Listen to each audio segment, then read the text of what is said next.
도널드 트럼프 대통령이 전격적으로 자동차 관세를 부과하기로 예외 없이 결정을 하면서 수입산 자동차, 근데 또 자국 자동차 회사들도 얻어맞고 있는 모습인데 도대체 어떻게 되는지, 그리고 도대체 1기하고 2기하고 왜 이렇게 조금 차이가 보이는지 이런 것들을 저희가 조금 정리를 해보도록 하겠습니다.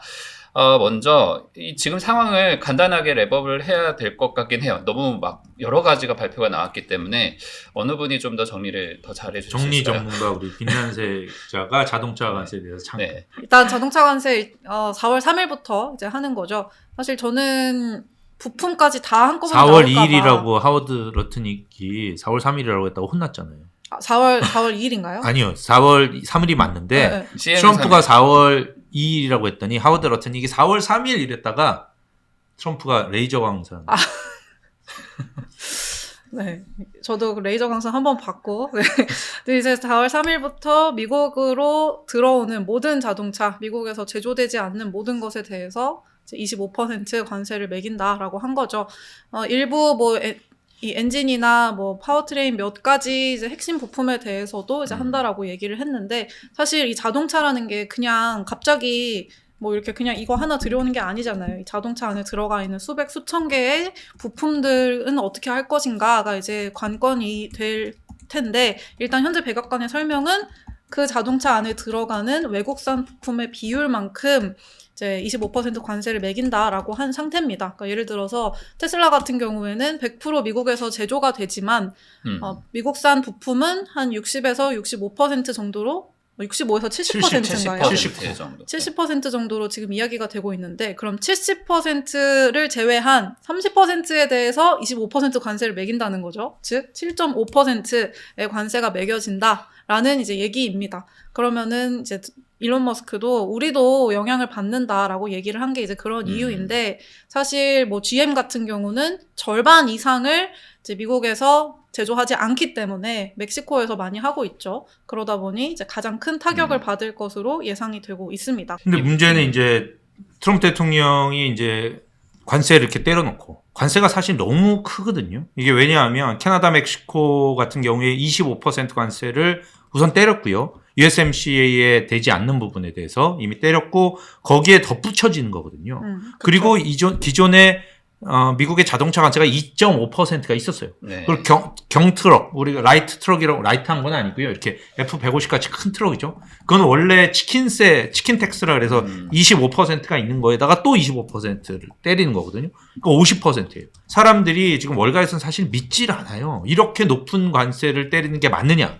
그리고 지난 한 거의 한 40년 가까이 이 공급망을 캐나다, 멕시코, 뭐 다른 나라 등을 이렇게 다 이제 넓혀왔잖아요. 그런데 당장 지금 일주일 뒤부터 이걸 갖고 와라. 그렇죠. 라는 건데, 그 갖고 오는 게 우선 말이 안 되는 말이 게요. 안 되죠. 우선 뭐 다 수많은 부품들을 다 갖고 와야 되고, 그 공장들이 다 셋업을 하는데 그렇게 짧게 되느냐의 문제도 있고, 또 지금 차의 이 트랜지션 기간이잖아요. 그러니까 전기차로 가는 그런 기간인데, 지금 엔진이나 뭐 이런 거 다 달고 들어왔는데 전기차로 가면 이거 뭐 투자를 할 이유가 사실은 없는 거죠. 그래서 이게 어떻게 보면 전기차를 시대를 좀 앞당기는 요인도 되지 않을까라는 얘기도 좀 있긴 있어요. 그렇게 왜냐면 볼 수도 어차피 있겠네요. 셋업을 해야 될 거면 전기차를 셋업을 하지. 그리고 테슬라가 지금 국내 부품이 많다고 국내 요소인이 많다고 한 거는 부품 수가 적어서 그래요. 그렇죠. 그리고 새로 만들다 보니까 이제 미국에서 이제 만들었기 때문에 그게 그런 거지. 뭐 테슬라도 막 몇만 개 부품을 조립해야 됐으면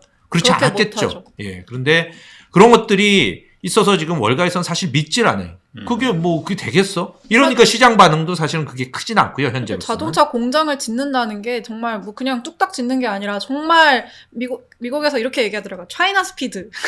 중국 속도로 해도 3년에서 3년 반이 걸린다. 근데 미국에서 차이나 스피드는 이제 불가능하다. 그렇다면 트럼프 임기가 끝나고 나서 이게 뭐 될까 말까인데, 이거를 그러니까 말이 안 된다라고 얘기를 하는 거죠. 네, 그리고 상호관세 발표도 있잖아요. 그것도 거기에 덮어질지 어떻게 될지 모르기 때문에 이걸 대부분은 지금 그냥 이러고 지켜보고 있는, 너무 황당하니까 그런 반응이 어떻게 보면 덜하다.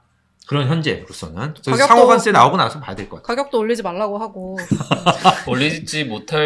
안 올릴 수가 있나요? 지금 보면 이번에 말씀해주신 대로 가격 인상 요인을 대부분 얻어맞는 게 그나마 가격 낮춰준 약간 보급형 차량들일 텐데 이런 차량들이 이제 없어지는 거잖아요. 네. 그렇게 되면 일반 소비자들이 다 얻어맞게 되는 것이고. 문제는 이게 인플레이션, 네. 과거에 세탁기 관세의 경우에 그 제가 2018년 있었을 때 이제 세탁기 관세가 맞았는데 그때 세탁기 관세가 맞고 나서 결과적으로 한 3년 뒤에 나온 그 연구 보고서를 보면 관세 한 60% 정도가 가격 인상으로 전가가 됐어요. 그러니까 이번에 만약 25%가 된다면 한 모건 스탠리가 얘기를 하더라고요. 한 11에서 13% 정도 가격이 올라갈 거야. 그런데 그걸 올리지 말라고 했죠. 근데 문제는 아까 말씀드렸듯이 여러 가지 관세가 계속 덧붙여지고 있다는. 우선 기본적으로 거기에다가 아까 제가 빼놓은 게 철강 알루미늄 관세예요. 아, 그렇죠. 그 관세도 있고 이 관세도 있고 저 관세도 있고 상호 관세까지 엎어지면 거의 2배 올려야 되는데 가격은 올리지 마라. 이 얘기는 만들지 마라. 이 얘기나 마찬가지예요. 되게 주목을 받았던 리포트가 JP모건이 이제 제너럴 모터스랑 포드가 이것을 진짜로 가격 인상을 안 하고 혹은 부품사들한테 전가하지 않고 이걸 전부 떠안을 경우에는 관세로 인해서 지금 비용 부담이 연 140억 달러가 되는데 그 140억 달러가 올해 이 전체 글로벌 세전이익 가이던스였어요. 그러니까 그냥 올해 전체 세전이익이 날아갈 수 있다는 거죠. 만약에 가격 인상을 안 한다면. 소셜 기업으로 바뀌는 건데. 그냥 이제 자선 기업이 되는 네. 거죠. 근데 그게 뭐 말이 안 되는 거니까 어떻게 될지 정말 궁금합니다.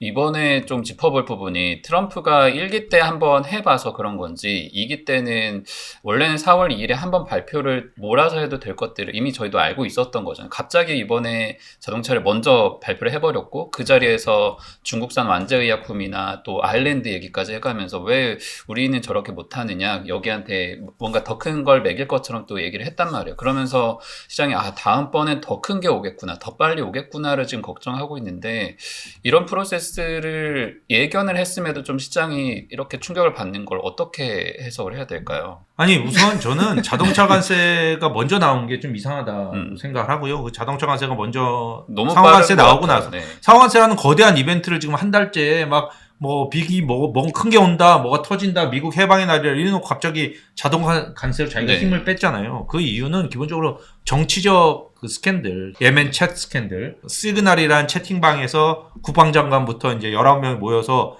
예멘 공격 계획을 다 막 시간을 했는데 그게 이제 거기에 기자가 엄하게 들어가 있었죠. 엄하게 들어간 게 아니라 초대가 됐죠. 심지어 그 마이크 월츠 국방부 보좌관이죠.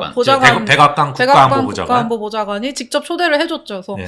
와 진짜 부럽다. 저도 저렇게 좀 초대됐어. 이거는 보통 일이 아니거든요. 사실 엄청 보통 일이 아니죠. 그 여기 밤에 톡쇼를 봤더니 헤그세스가 예전에 힐러리 클린턴이 뭐 이메일 사건이 있었잖아요. 그쵸, 개인적 개인 프라이빗한 이메일로 했다. 개인 이메일로 맞아요. 뭐 한 거에 대해서 파면해야 된다고 막 불을 뿜는 그런 2014년 장면이 딱 나오는데 이번에 작전 계획까지 다 나왔는데 그거 기밀 아니야.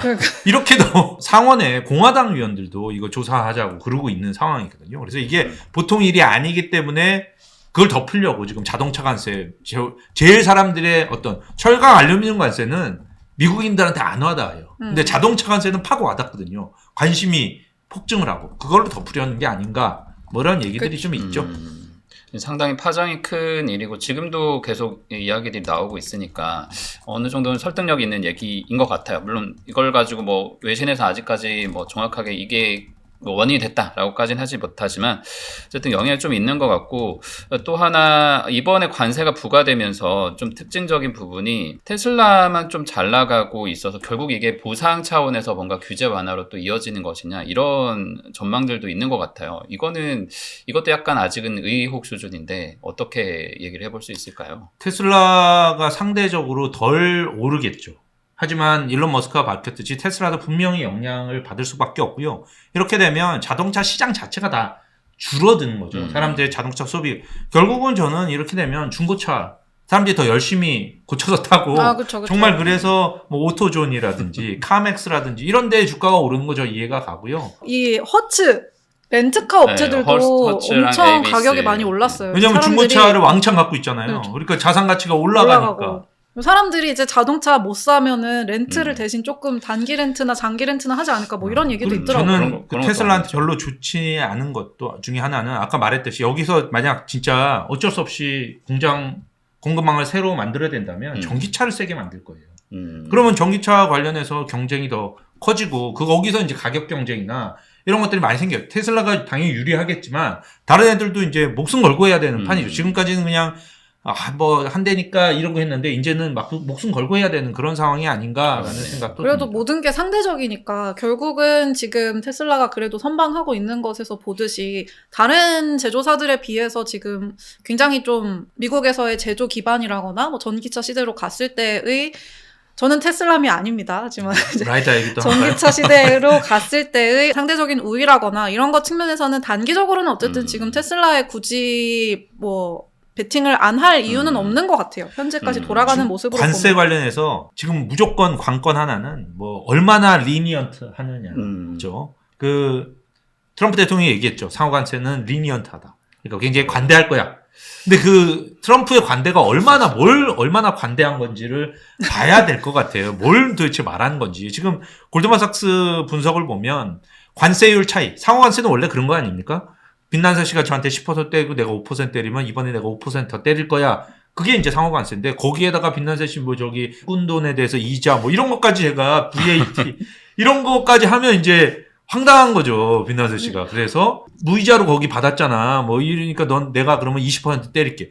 이렇게 나올까 봐 그러는데 거기에 대해서 리니언트 한다니까 얼마나 리니언트 한지를 4월 2일 날 확인하는 게 지금 현재로서는 핵심인 것 같아요. 사실 저도 그 관대하다라는 말이 도대체 그 앞에 항상 붙는 말이 우리가 맞은 것에 비해서는 관대하다라는 거잖아요. 근데 우리가 맞았다라고 주장하는 게 일단 약간 수십 년간 착취를 그거 좀 당했죠. 이상하잖아요. 우리를 등쳐먹었다라고 하는 근거가 수십 년간 착취를 당했는데 이렇게 잘 삽니까?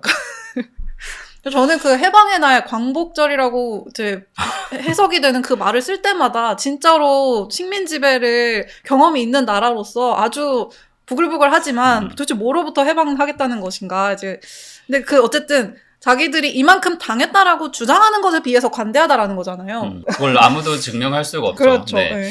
어쨌든 그렇게 되다 보니까 월가든 뭐 블룸버그에도 정리가 돼 있던 걸 보니까 뭐 월가든 이런 홍콩이나 유럽이나 여러 트레이더들이 트럼프의 행동을 예측하는 게 이제 의미가 없어. 너무 높은 불확실성 때문에 우리가 다음을 좀 대비하기가 힘들어진다. 이런 토로까지 하고 있는 상황입니다. 한글말을 사랑해주시는 방법. 지금 당장 좋아요. 댓글, 구독, 알람 설정.